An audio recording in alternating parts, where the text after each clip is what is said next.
अजीत डोभाल और पीके मिश्रा पर पीएम मोदी ने फिर जताया भरोसा। तीसरी बार पीएम ने सौंपी जिम्मेदारी। जी हां, अजीत डोभाल और पीके मिश्रा पर प्रधानमंत्री नरेंद्र मोदी ने एक बार फिर से भरोसा जताया है। अपने तीसरे कार्यकाल में पीएम मोदी ने अजीत डोभाल को एक बार फिर से राष्ट्रीय सुरक्षा सलाहकार बनाया है। डोभाल को लगातार तीसरी बार यह जिम्मेदारी सौंपी गई है। मोदी सरकार के शपथ ग्रहण समारोह के बाद ये कयास लगाए जा रहे थे कि डोभाल को फिर से यह महत्वपूर्ण जिम्मेदारी मिलेगी या कोई और इस पद पर आएगा। हालांकि मोदी ने एक बार फिर से अपने पुराने सहयोगियों पर भरोसा किया है।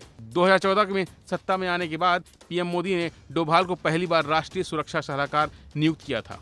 2019 में उन्हें एक बार फिर 5 साल के लिए इस पद पर नियुक्ति दी गई थी। अजीत डोभाल की नियुक्ति को लेकर जारी किए गए लेटर में कहा गया है कि उनकी नियुक्ति पीएम मोदी के कार्यकाल के साथ ही या अगले आदेश तक जारी रहेगी। कार्यकाल के दौरान उन्होंने कैबिनेट मंत्री का दर्जा दिया जाएगा। इसके साथ ही उनकी नियुक्ति की शर्तें और नियम अलग से अधिसूचित किए जाएंगे। वहीं रिटायर आईएएस पीके मिश्रा की अगर बात करें तो वो भी अपने पद पर बने रहेंगे।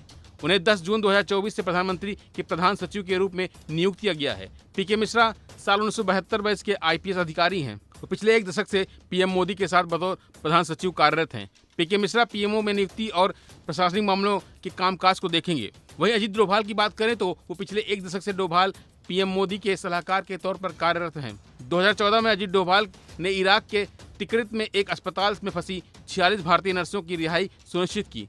वे एक शीर्ष गुप्त मिशन पर 25 जून 2014 को इराक गए ताकि जमीनी स्थिति को समझ सकें।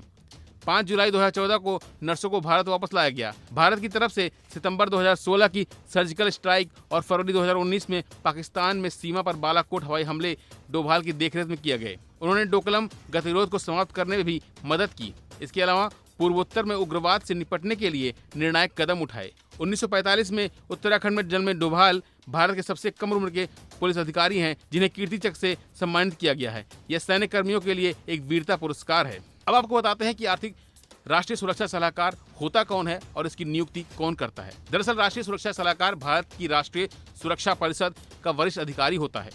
एनएसए की नियुक्ति कैबिनेट की नियुक्ति समिति द्वारा की जाती है। इस समिति की अध्यक्षता भारत के प्रधानमंत्री करते हैं। यह राष्ट्रीय सुरक्षा नीति और रणनीतिक मामलों पर भारत के प्रधानमंत्री के मुख्य सलाहकार रूप में कार्यरत करते हैं। राष्ट्रीय सुरक्षा सलाहकार सभी खुफिया रिपोर्ट प्राप्त करते हैं और उन्हें प्रधानमंत्री के समक्ष प्रस्तुत करते हैं। एनएसए को भारत के आंतरिक और बाहरी खतरों और अवसरों से संबंधित सभी मामलों पर नियमित रूप से प्रधानमंत्री को सलाह देने का काम सौंपा गया है।